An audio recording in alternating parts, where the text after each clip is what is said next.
The church was cleaned after the wedding. Oh, Yes. okay. Well, that's Yeah. good.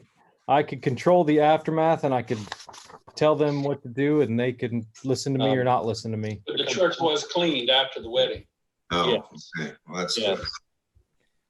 Did they have the pews cordoned off or not? We didn't, but we did require everybody to wear masks, and then they just didn't listen to us. So Then they went to the reception, hugged one another, and didn't wear any masks. right. Well, Reception is outside. I hope there's no coronavirus cases from that. I didn't kiss anybody on the mouth.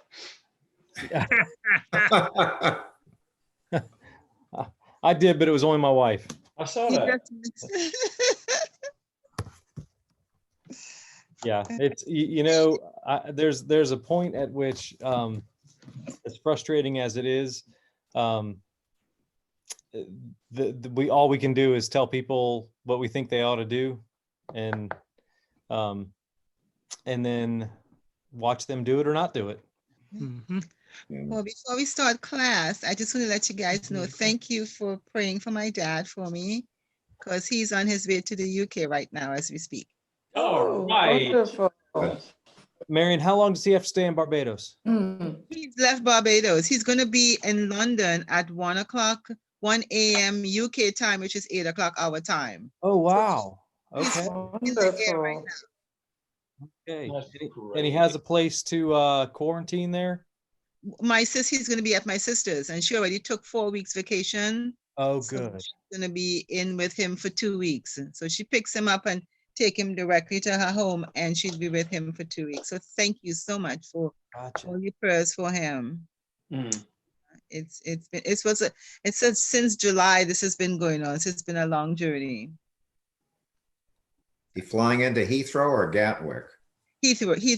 Heathrow. Yeah. Mhm. Yeah. Okay. Well, how about I pray for us and we'll get started. Okay. Let us Thank pray. you. Oh, Father, thank you.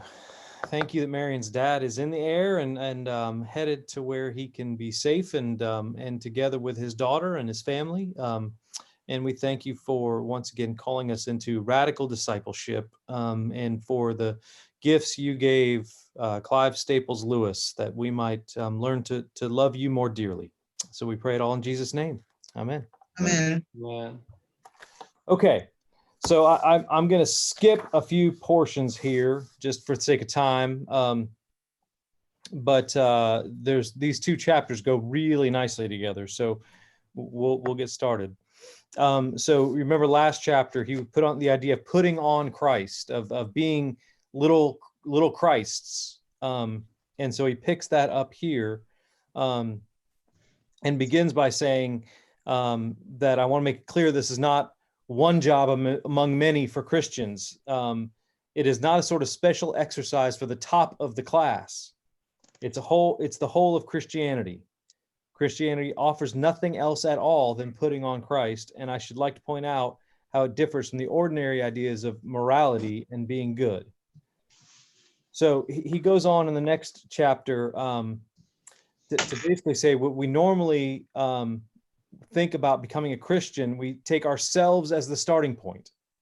Okay, and I'm on the second paragraph here. We take ourselves as the starting point of our ordinary self with its various desires and interests, and then we admit something else, call it morality, decent behavior, or the good of society, that it has claims on us, claims which interfere with our own desires. So this is what we normally think of as Christianity. We mean being good is giving into those claims, in that we start with ourself and we just basically have ourself a little bit better. That's what he says is the normal sort of view of Christianity. And then he goes on. He says that's the view before we become Christians. Yeah, he says says that, before okay. we became Christians, that's what we thought. He says that that's what most people think Christianity is. Yeah. Okay. Before they become Christians. Right. And I think he would say if you're stuck in that view, you haven't become a Christian yet. Exactly. But we think it's a little like an honest man paying taxes. Paying them's fine, but he hopes he has enough left over for him to live on. And he's going to come back to that. we're still thinking about our natural self as the starting point. So then third paragraph, as long as we're thinking that way, one or the other of two results is likely to follow. Either we give up trying to be good, or else we become very unhappy indeed. So the result of thinking of Christianity as behavior modification, not radical, is that either we give it up or we become very unhappy. So down at the end of that paragraph, in the end, you will either give up trying to be good or else become one of those people who, as they say, live for others, but always in a discontented, grumbling way, always wondering why the others do not notice it more, and always making the martyr of yourself. And once you become that, you will be a far greater pest to anyone who has to live with you than you would have been if you had remained frankly selfish. Remind me of somebody who's maybe their father is a great golfer, their uncle's a great golfer, their grandfather was a great golfer, and what they want to do is become a great golfer. And the harder they try, they just don't have it in them. And they try to spend money and they spend time, and they finally throw their clubs in the lake. Well, I wonder if anybody knows a Christian who that might describe. Always discontented, grumbling way, always wondering why the others don't notice it more, always making a martyr of themselves. Yeah. Yes. I think Let's not name names. no. But I think that's how most non-Christians think of Christians in general. It is grumbling, wondering why the others don't notice, making a martyr out of yourself. It's certainly in our country today, the view of those who sort of combine religion and politics is that sort of unhappiness that marks Christianity. I think if Christianity is the joyful religion it should be, this doesn't describe it. I wonder if that's also why people say Christians are often, churches are filled with hypocrites, because they seem to say to do one thing and then they do another and they don't seem to have any joy. Yeah, and they're right. Christians are filled with the hypocrites from the pulpit on down. Mm-hmm. Yeah. So that's the problem with the behavior modification view. The Christian way is different, harder and easier. I want to say, I think that I would say this just with a different word, harder and simpler. It's because it can't be harder and easier at the same time, but it's harder and simpler. Christ says, give me all. I don't want so much of your time and so much of your money and so much of your work. I want you. I have not come to torment your natural self, but to kill it. No half measures are any good. I don't want to cut off a branch here and a branch there. I want to have the whole tree down. I don't want to drill the tooth or crown it or stop it, but have it out. Hand over the whole natural self, all the desires which you think innocent, as well as the ones which you think wicked, the whole outfit. I will give you a new self instead. In fact, I will give you myself. My own will shall become yours. That's a very, very different way, even those of us who are Christians, than how we typically live. And we're going to get to a point in a little bit, I think at the beginning of the next chapter, where he talks about how we often want him to fix the sins that are in our way, the sins we don't like, but we don't really ask him to fix the things we do like. And let me just give you two examples that I've seen. And this isn't any one person, neither of these. People want a law. They want a rule. How much of my money should I give? Giving fits right in the middle of this.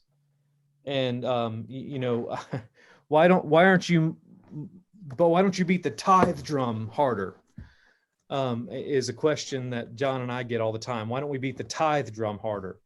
Well, the problem is the tithe is an Old Testament law. Right. And the New Testament principle is not that 10% of it belongs to God. The New Testament principle is that all of it belongs to God. So that's the only reason. I mean, I'm fine. I think tide's a good principle. I think it's a good rule of thumb. It's not a good rule.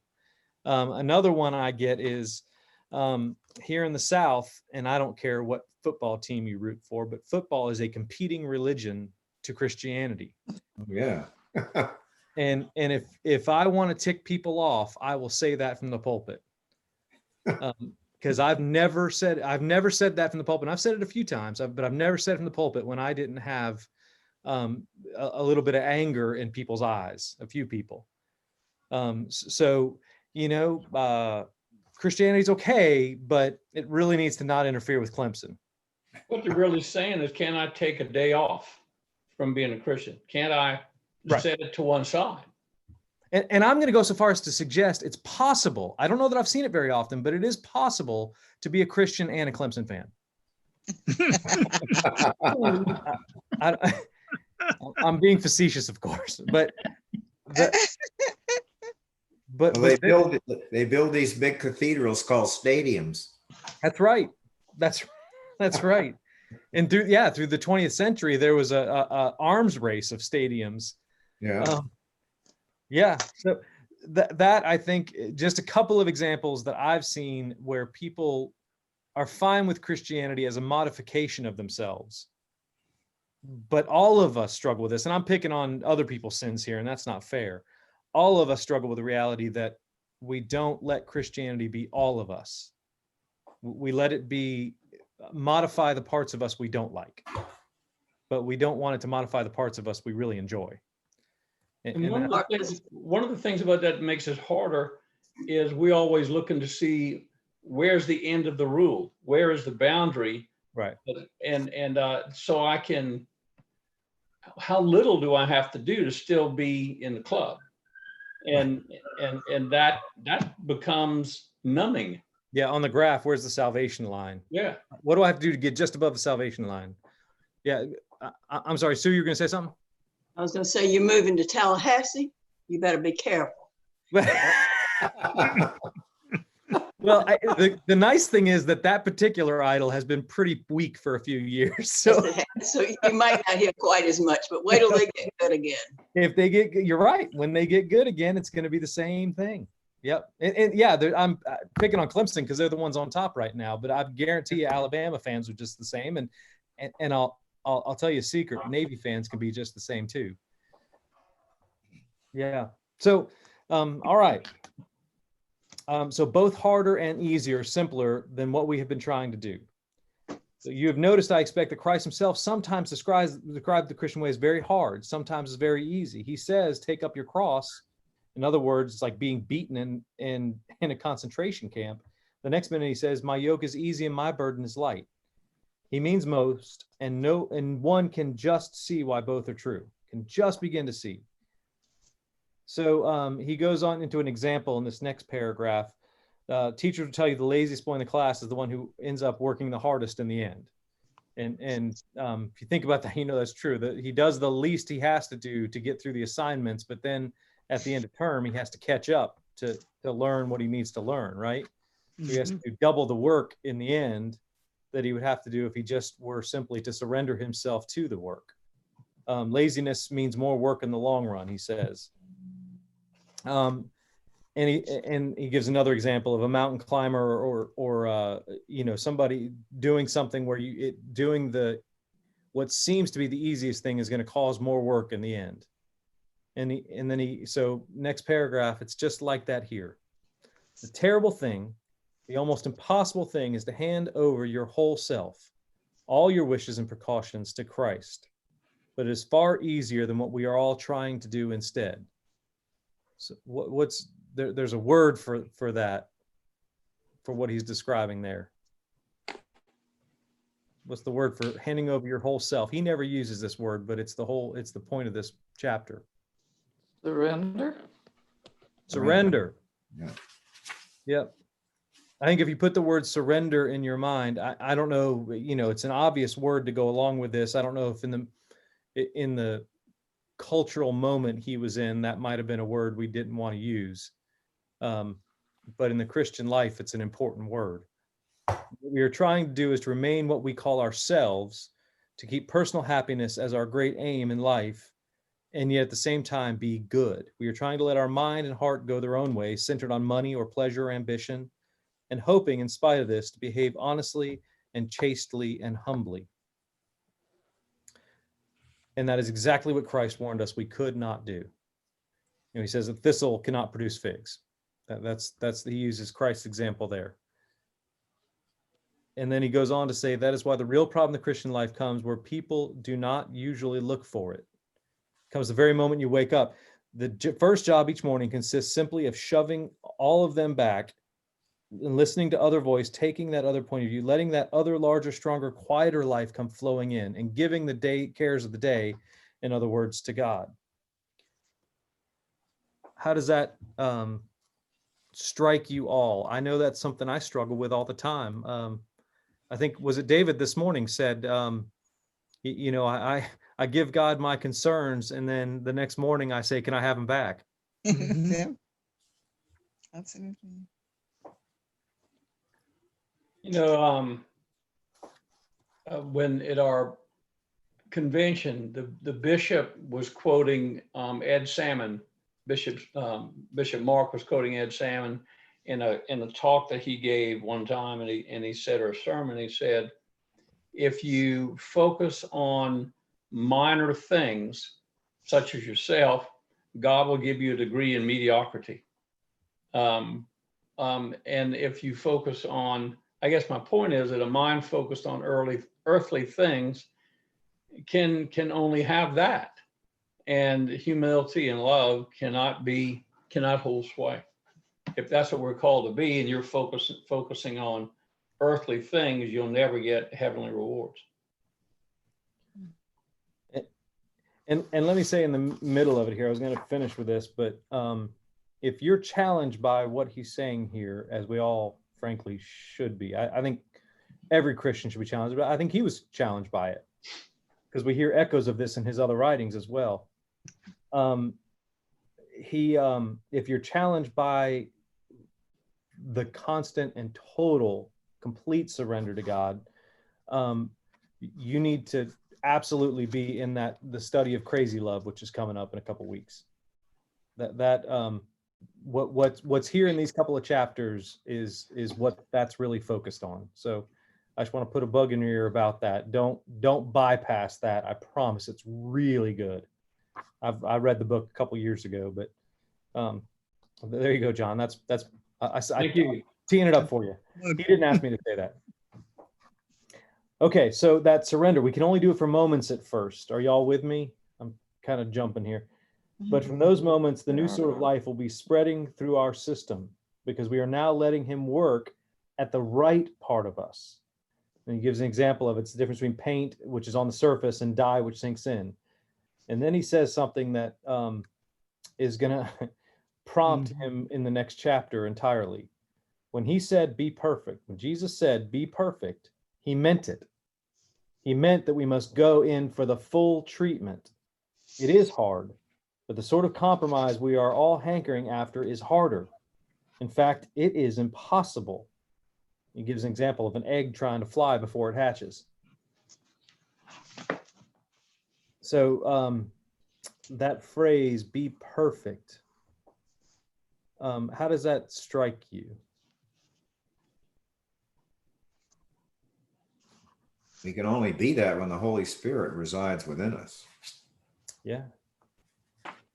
Only God can do it. Only God can do it. Yeah. We can't do it. That's the one. So let me ask you a question theologians have argued about for the last, I don't know, really the last 300 years, maybe. Can you be sinless on earth? You may have moments, but they're only moments. They're only milliseconds.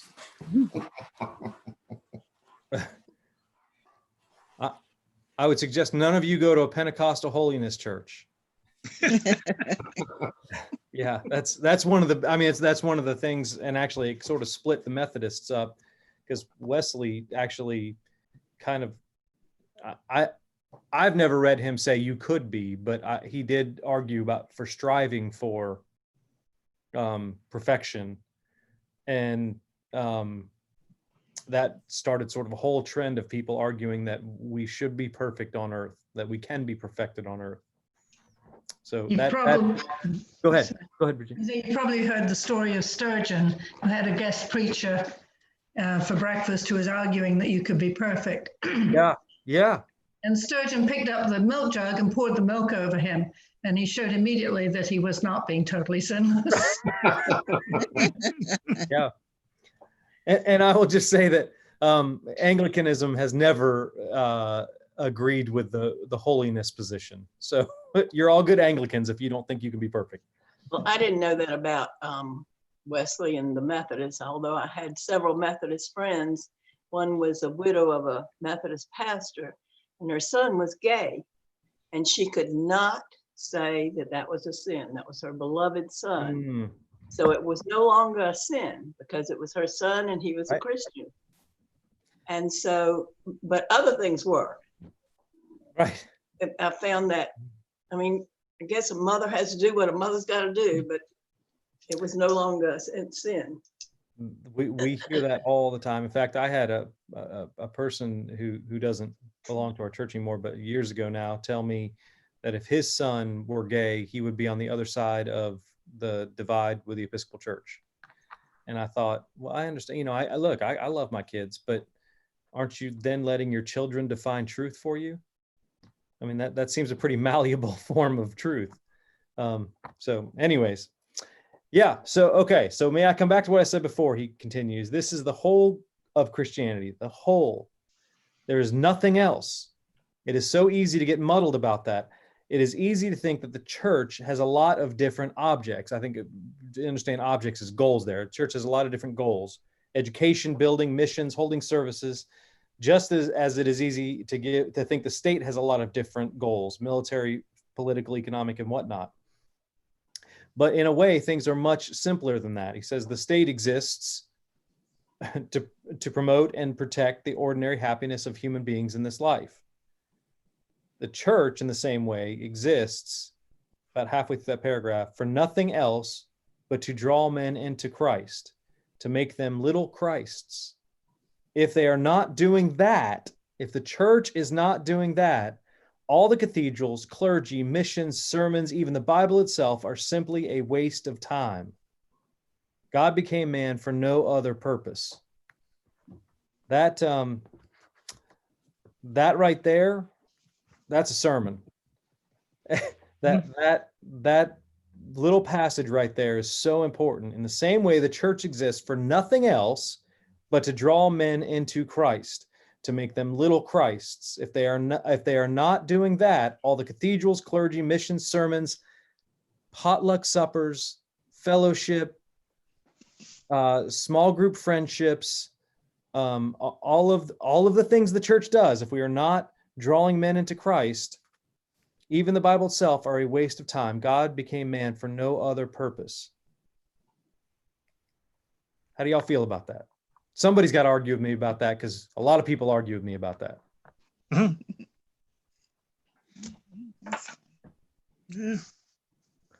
That's kind of it. Yeah. Probably not in this group. You can No, have a- probably not in this group. I firmly believe that. I just don't think we're doing it. Fair enough. I'll speak for myself. Yeah, that's fair. Yeah. One of the natural tendencies of any church, but especially an established church in a small town where people know each other, is to think that the church is for the church, is to think that the church is for ourselves. And who was it William Temple, John? I can't remember. It was a Archbishop of Canterbury who said that the church is the only institution that exists for the sake of those who are not yet its members. Yeah.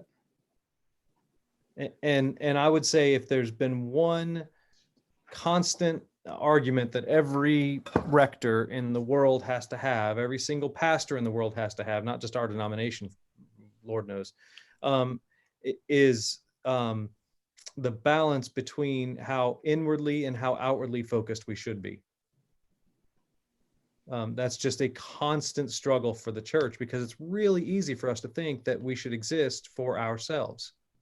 You know, if we're not taking care of the old people, or if we're not taking care of the children, or if we're not taking care, I was here years ago and heard an argument about whether we had kids at certain high schools, and the youth minister, not David, the one before him, should be spending time at high schools where our kids weren't. And Holy Comforter kids go to X high school, so therefore that's where you should be. And the argument, of course, was, well, if our kids are there, then they already know Jesus, right? Isn't that the point? So maybe I should go talk to the kids who aren't going to any church. And, but that's not what we pay you for. So I think that this is a really, really important point that we all struggle with. Clergy, if certainly right at the front of this, because it's more lucrative, it's more successful, it's more helpful. We get more praise when we focus on ourselves, when we focus on our own congregation. When I was senior warden at St. Michael's, which is a big Anglican church in a big city, one of the 8 o'clock churchers, whose grandfather had been probably senior warden in that church, and so he's generationally focused, came up to me, and St. Michael's had been talking a lot, Al Zadig had been talking a lot about why the separation between tech and our diocese, and all about the need of Alpha and the need to evangelize. And this guy came up, he's sweet, and was faithful in coming to church. And he said, John, isn't it okay? Why do we all have to be so up in the air all the time about evangelism and about going out beyond ourselves and talking to people, spreading the gospel? Isn't it okay just to come and sit in church at 8 o'clock on Sunday morning and know God's presence and have some peace? And I said, absolutely not. Made me so mad. I said, it is not okay. And,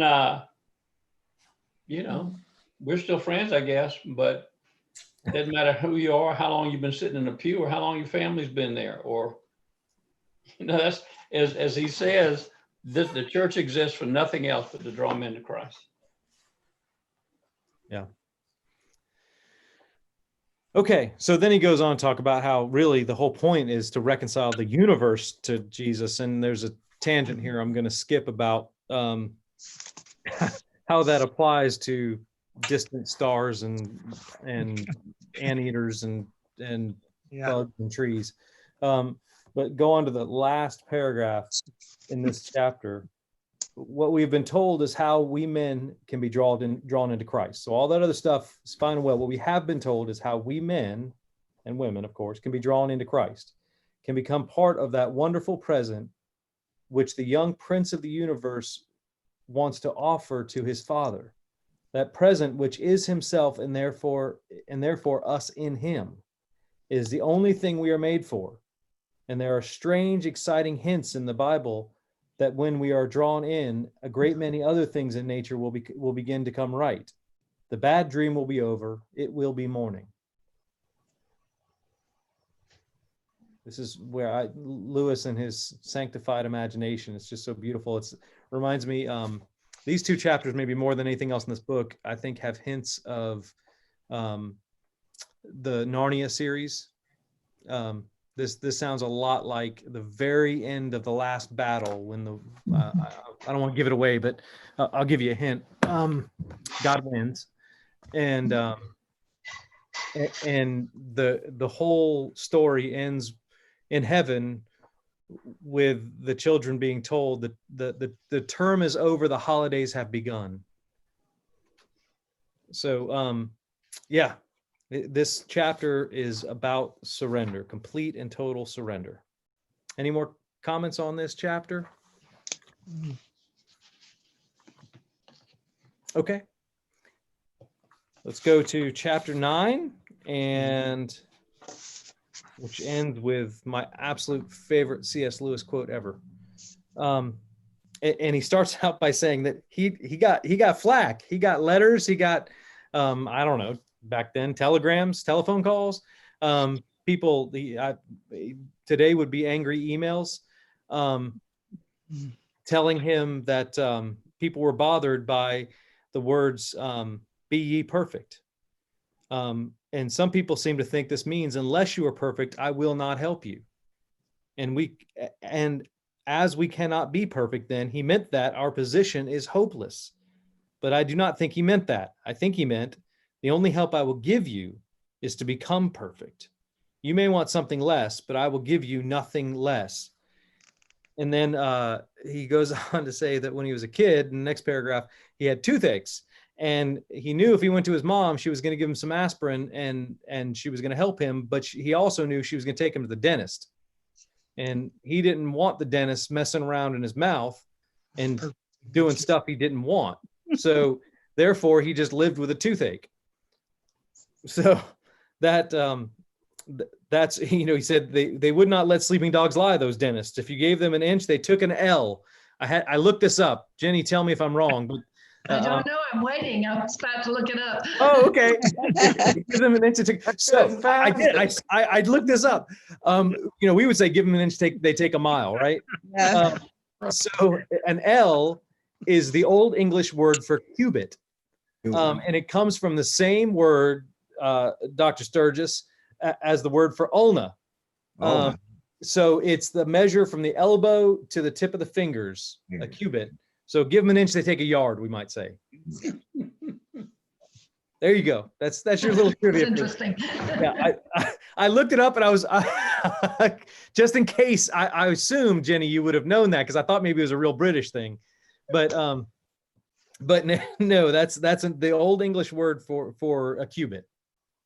Yeah, I had to look it up too. I couldn't resist. It is because he uses it twice, right? It's curious. Yeah. His Okay. mother So, probably gave him oil of cloves. cloves? Oil of cloves. You put it Oil on of cloves. and put that Oh, into yeah, put that yeah. into the cavity. Yeah. And there's a spice that's supposed to be good. Paragoric. Well, that's camphorated tincture of opium. What the stomach ache? That's Man, not a spice. No, that's an opioid. I just got Vicks Vapor Rub and Tylenol, man. Wow. But if you ever eat ham with those little cloves in it, that Yeah. stuff numbs your mouth up. And that's why they put oil of cloves on a toothache and it actually numbs it. Hmm. That's what we did in the Caribbean. Wow. Good to know. I hate cloves, but good to know they're good for something. Yay. My brother would smash my toe with a hammer, make me forget all about my tooth.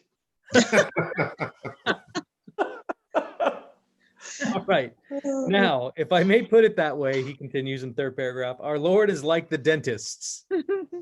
If you give him an inch, he will take an L. Dozens of people, by the way, I have no idea if that's how it's pronounced. But that's how I'm pronouncing it. Dozens of people go to him to be cured of some particular sin which they are ashamed, or which is obviously spoiling daily life. Well, he will cure it, all right, but he will not stop there. That may be all you asked, but if once you call him in, he will give you the full treatment. That is why he warned people to count the cost before becoming Christians. So here we get to the cost of surrender. So in the last chapter, we had the absolute need for surrender. But in this chapter, we get the cost. So what is he saying the cost of surrender is? Could be death. Could be death, yeah. Transformation. Get your way. Having to give up proclivities you thought nobody else knew about and you just as happy to hang on to. Or for that matter, you might have thought we're okay. Yeah. I'm okay, you're okay. Right. Yeah. Yeah. But there's also good news here. It says, once you call him in, he will give you the full treatment. So it's not, I mean, that's, it is such a step to allow him in. And the good news is once he's in, he's in. Yeah, there's an old story Bishop Lawrence likes to tell, and it's probably apocryphal, but Abraham Lincoln, when he was a country lawyer, visited a man at his farm, and the man looked upset and was obviously troubled, and Lincoln asked him what's wrong, and he said, "We see that tree up there?" And Lincoln said, "Yep." And he said, "Well, the other night I saw a squirrel running along the branch of that tree, and it disappeared into the trunk. And so I got up there with a ladder and started poking around and realized that that whole trunk is hollow and rotten from top to bottom. And so that means that that at some point pretty soon, that big giant branch that sits right over top of my bedroom is going to come off that tree and crash straight through my bedroom, and it might even kill my wife and I." And Lincoln said, "Well, man, how are you feeling about that? Are you okay? What are you going to do?" And he said, "All I know is that I wish I'd never seen that squirrel." And yeah, we go to the doctor thinking that we're going in for one thing. You know, I went in to go get checked for diseases when I had my little attack out here a few weeks ago. And can you believe that that person who stabbed me gave me high cholesterol?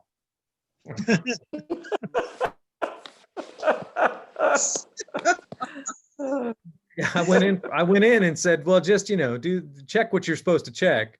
And they went and checked other stuff and found out I had stuff wrong with me I didn't know about. So, yeah, that's the cost. The cost is that he's going to get into every nook and cranny of our lives.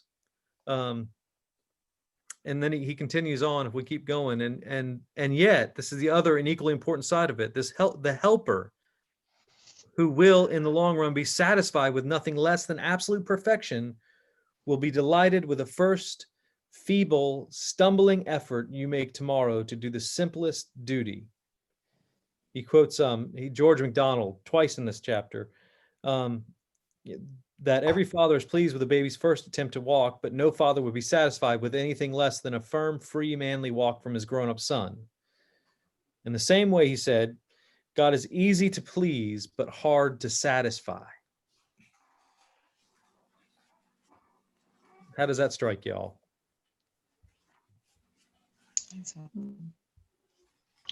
Yeah, you have kids. Yeah. Well, but does it not speak to relationship? It was like having a great coach. You score a touchdown, and then after the next set of downs, he wants to know, what have you done for me lately? Why didn't you try harder on this set of downs? Well, how about what I just did? He said, "No, you're better than that." Yeah. That's coming on. But I think this is different a little bit than how earthly parents are, because we very, very often can be easily satisfied with our children. Mm-hmm. And for him to say that God is easy to please but hard to satisfy, I think that's a challenge to me as a father. It is to be easy to please and hard to satisfy, to demand better out of my kids, while still communicating to them that I'm pleased with them. And this, again, this chapter's echo of his fiction work in Screwtape Letters. For those of you who read that, what the one devil is writing to the other, the senior devil is writing to the Wormwood, the nephew, and says, as Wormwood's very pleased that he's kept the subject from being a really good Christian, the warning that Screwtape gives him is that God wants them to walk and must therefore take away his hand. And if only the will to walk is there, he's pleased even with their stumbles, which I think is just a perfect picture of grace. That he wants us to want to walk. He doesn't demand perfection by our own merit, because he's going to help us walk. So, yeah. The practical upshot is this. He says, on the one hand, God's demand for perfection need not discourage you. in the least in your present attempts to be good, or even in your present failures. Each time you fall, he will pick you back up again. And he knows perfectly well that your own efforts are never going to bring you anywhere near perfection. On the other hand, you must realize from the outset that the goal toward which he is beginning to guide you is absolute perfection, and no power in the whole universe except you yourself can prevent him from taking you to that goal. That is what you are in for.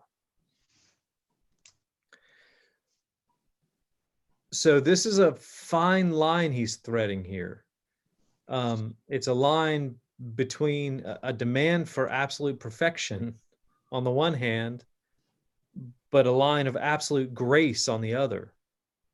Last night we had a wedding here, and one of the really beautiful lines from the marriage ceremony is in the prayers of the people, that when they hurt each other, give them grace readily to forgive. And every time I do premarital counseling with anybody, we go over that. Notice it doesn't say if they hurt each other. Because if you're counting on if they hurt each other, you're in trouble. Yeah, it's when they hurt each other. Mhm. So he goes on to say, it's very important to realize that if we do not, then we are very likely to start pulling back and resisting him after a certain point. I think that many of us, when Christ has enabled us to overcome one or two sins that were an obvious nuisance, are inclined to feel, though we do not put it into words, that we are now good enough. He has done all we wanted him to do, and we should be obliged if he would now leave us alone. As we say, I never expected to be a saint. I only wanted to be a decent, ordinary chap. And we imagine that when we say this, that we are being humble. So, and then the next paragraph, he sort of reiterates this. I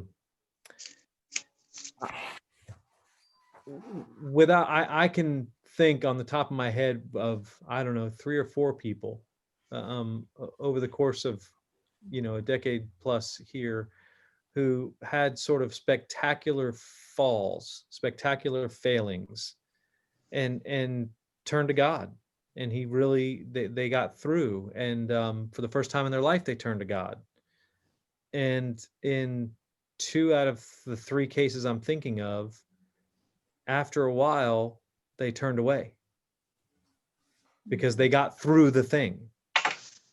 And God was busy trying to work on, well, that's, it's great that you got through the embezzlement and the tax fraud, but how about your drinking? How about your anger problem? How about your idolatry for FSU football? And God started working on other little things in their life, and they turned away. And so that when I first read this years ago, it was probably an abstract notion, but I can now think, and it's a warning to all of us, when God gets done working on the things that we've been hiding and we've been keeping in secret, to realize, but there's a deeper there, that there's more that he wants to do in us. Anybody want to comment there? We got time. Don't worry. We're in good shape. Like you said previously, when you give them an inch, they take an L. So when God gives you, when you go to God and say, help me with this, he's like, oh, okay, but this is all the other stuff that we need to take care of, and we don't want to be, and it's like, well, I didn't ask you about that. I just asked you about this particular thing right here. Why are you bugging me about something else? That's not what I came to you for. So I guess that's I kind of get that. Get that. Yeah, I didn't ask you to check my cholesterol. Just give me a tetanus shot so I can go with my business, right? Well, that's a blessing, Marcus. Sure it is. Yeah. But it's not, it's a blessing sometimes that we feel intrusive, don't we? Mhm. Yeah. Right. Wasn't looking for that one. Right. Are you going to continue with this paragraph or go to the next? I'm going to go to the next. Why? Okay. What do you got in this paragraph? Because he talks about other circumstances, like when we were being shaped in our mother's wombs, that we had no choice in it. And yet God was working to make us something more than something that looked like a fish, more than something that looked like a embryonic child. And then at the end, he says, we may be content to remain what we call ordinary people, but God is determined to carry out quite a different plan. And for us to shrink back from that plan is not somehow humility. You know, we say, oh, God has been so good. Thank God I'm not where I'm not where I want to be, but thank God I'm not where I'm used to be, which is simply a way of saying I'm satisfied with how I am. I'm Right. satisfied with my progress. And God is determined to, and so that's really false humility. He says is laziness and cowardice. To submit to it is not conceit. So to submit to being changed is not megalomania or conceit. It is simple obedience. And I'd say it's true humility as well. So when we are taxed at a higher level, when God, we think, whew, I've made it. I have this understanding. All of a sudden, God will pile something else on us because he wants to shape us further.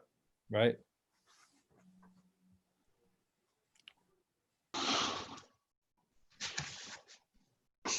Yeah. So in the next paragraph, here's another way of putting the two sides of the truth. On the one hand, we must never imagine that our own unaided efforts can be relied on to carry us even through the next 24 hours as decent people.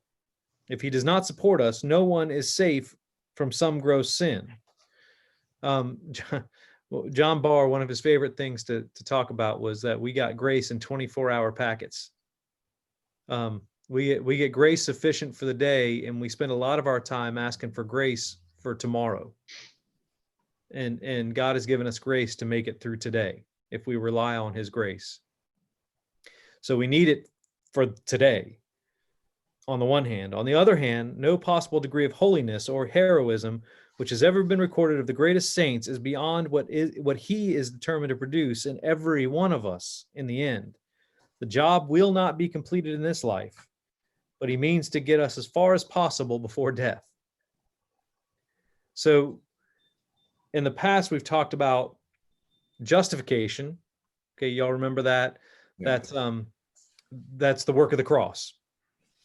Sanctification is what we've been spending a lot of our time talking about, is God making us gradually better. And here he sort of introduces the concept, what Protestants might call glorification, the being made perfect in heaven, what a Catholic would talk about as purgation, although in its classical sense, the two are really the same thing.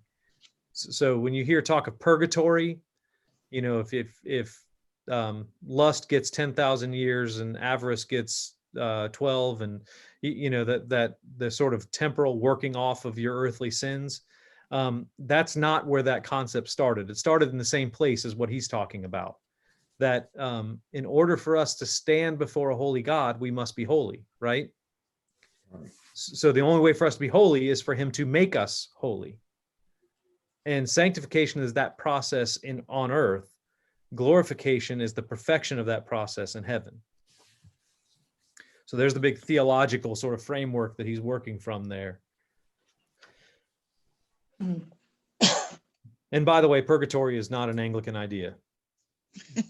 Well, and glorification has to do with glorifying God here on, doesn't it? Not in this sense. No, I don't. Not in this. In this sense, glorification is the perfection of the person to stand before a perfect God. Okay. Yeah. Okay. So he goes on to say, that is why we must not be surprised if we are in for a rough time. When a man turns to Christ and seems to be getting on pretty well, in the sense that some of his bad habits are not corrected, he often feels it would now be natural if things went fairly smoothly. When troubles come along, illnesses, money troubles, new kinds of temptations, he is disappointed. These things he feels might have been necessary to rouse him and make him repent in his bad old days. But why now? Because God is forcing him on or up to a higher level, putting him into situations where he will have to be very much braver or more patient or more loving than he had ever dreamed of being before. It seems to us all unnecessary, but that is because we have not yet had the slightest notion of the tremendous thing he means to make us. So, I think a lot of us, I think all of us probably at some point have had that moment of resentment where, okay, God, I've sung in the choir, I've served on vestry, I've done the things that are expected of a normal Christian person. I helped organize the potluck suppers, and I've given my tithe and then some. I've done everything I'm supposed to do. So why are you letting me be in financial trouble now? Or why is my kid not well? Or why is this happening to me? We all have had those moments. In fact, it's perfectly fine, it has to be said, to bring those, to shake our tiny little fists at God sometimes. The psalmist does it. Job even does it, right? It's if we can't go to God with that resentment, with that frustration, with that disappointment, then who can we go to? And that's one thing that I think is a false piety that we can fall into of, well, I'm not going to tell God I'm mad at him. He wants you to tell him you're mad at him. The psalmist got away with it, and it was just fine. Job got away with it, and it's just fine. We just have to be prepared for him to say, look, Jack, were you there when I made the earth? I know what I'm doing. And sometimes we have to go through those things to learn that he knows what he's doing. That's boy, is that my story over and over and over again, is that sense of, why am I in this mess? And having to learn in the end, because God meant it for something that I couldn't see. But yeah, this is a really important paragraph. When troubles come along, we are disappointed. And I don't think it's wrong to be disappointed. We just have to confess that disappointment and be prepared for God to work on us. And here's where we get to my favorite paragraph in the whole book. Doesn't have to be yours, but it's mine. I find I must borrow yet another parable from George MacDonald. So he gives credit that he didn't make this up. Imagine yourself as a living house. God comes in to rebuild that house. At first, perhaps you can understand what he is doing. He is getting the drains right and stopping the leaks in the roof and so on. You knew that those jobs needed doing, and so you're not surprised.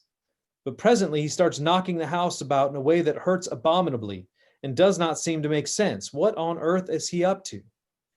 The explanation is that he's building quite a different house from the one you thought of. Throwing out a new wing here, putting on an extra floor there, running up towers, making courtyards. You thought you were going to be made into a decent little cottage, but he is building a palace. He intends to come and live in it himself. Wow. Isn't that just the most beautiful image of what he's doing in our lives? Yeah. And for what purpose? Yes, that he can come live in it in himself, but what comes out of that? I think that's important. I mean, he's not building us a new house making us a new house just for our own pleasure, or so that we can look shinier. It's for his glory. Right. It is not about us. Even the beautiful palace he builds that he's going to live in, it's not about us. Yeah. It's like how the tapestry looks on the top, and we're looking from the bottom. Right. Yeah. Yeah, I mean, I maybe, I don't know, maybe this is autobiographical, but this resonates with me so much because I know when I became a Christian, I had an image of what that meant. It meant that I would serve as a Eucharistic minister. I would be a good, businessman, or in those days, a sailor who acted like a Christian at work and did the things I was supposed to do. And he was busy doing something totally different, something I didn't really, frankly, want him to do. Yeah, I just think this image, if we can keep this image in our mind and think, and when we don't understand things, for me, it builds a lot of trust to remember he's up to something that is so much bigger than what I can ask or imagine, as Paul says. It's Yeah. something we get to participate in. Yeah. Yeah. Yeah. And all we get to do is participate, is cooperate. Yeah. It's not our work. It's his work. Yeah. We get the privilege of cooperating with him. So he goes on to say, the command, be ye perfect, is not idealistic gas, nor is it a command to do the impossible. He is going to make us into creatures that can obey that command. He said in the Bible that we were gods, and he is going to make us good. His words, he was going to make good his words. If we let him, for we can prevent him if we choose, he will make the feeblest and filthy of us into a god or a goddess, a dazzling, radiant, immortal creature, pulsating all through with such energy and joy and wisdom and love as we cannot now imagine. A bright, stainless mirror which reflects back to God perfectly, though of course on a smaller scale, his own boundless power and delight and goodness. The process will be long and in parts very painful, but that is what we are in for, nothing less. He meant what he said. That's a funeral sermon if I ever heard one. I read that and I think of somebody like Nan Canarella.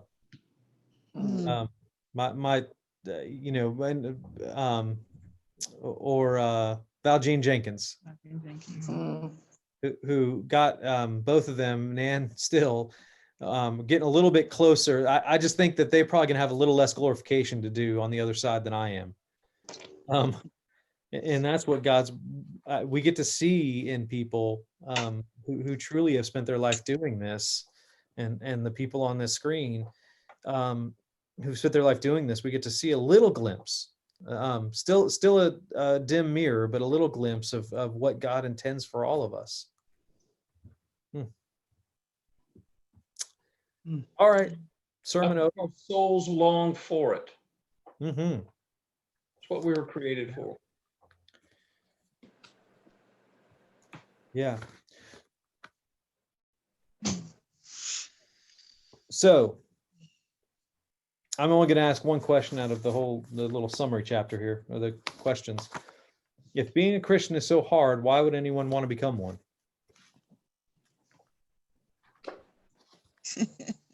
They're attracted to the love they see in other Christians as a mirror of who Christ is. Yeah. And how can you make it through life without it? I mean, it gives you peace on earth. It makes your life better here. Helps you get through all that stuff. It certainly gives it meaning in some sense. Yeah. Yeah. Gives us a better hope. Right. Yeah, that's one of the, that I don't think it ever sunk in before, but it was several chapters ago where he talked about what is hope, and being very specific about the Christian hope is heaven. That's right. When the Bible talks about hope, it's always talking about heaven. It's not hope of a better day. It's not hope of that, the election's going to work out, or that the pandemic's going to end. It's hope of heaven. It's hope of perfection. Hope of glory. Yeah. Yeah, the means of grace and the hope of glory. Yeah. It's a lot easier than kicking against the goads. I've tried that. Yeah. Yeah. All right, friends. Wow, we did that an hour. Go us. Marcus, you Ma'am, mentioned Nan Canarella. What do you know about her now? Anything current? I don't. She's at I meant to call the family this week actually and got sidetracked, but she's still at Covenant Place. and of course, you know, we can't really get there. And she's in, I do know she's in an interior room, because John and I both tried to go by and see her a couple months ago, and it's really tricky to get to see somebody in an interior room. I called her on the phone. I called the nursing station and they came and put her on the phone. And I said, Nan, this is Father John from Holy Comforter. She says, I know who you are. And we had a nice conversation. Sweet. But Like her. I miss seeing Nan. I She- do too. Before she went up to Covenant, she spent a lot of time here in the office. and- Yep. Yeah. Yep, she did. I miss talking to her. Yeah. When I answered the phone on Mondays, she was just such delightful just to call and just, I mean, she would call 4 and 5 times in an hour, but it was just with the same question, but it was just like, it's just Nan, you know? It was Yep, just really yep. sweet. Yeah, fun to talk to her every time. Yep. I know. You know, and you tell her the same thing, and it's like, you know, you can't say, you don't want to say, well, I just told you that 15 minutes ago. No, it's like, okay, you just tell her the No. same thing over again. I mean, it's just, yeah, she's just a sweet person. It's Yeah. very cute. Yeah. Is next week the last chapter? Next week, we'll do the last 2 chapters. Yes, sir. Yeah. Chapters 10 and 11. I next will miss this. Yeah, I will too.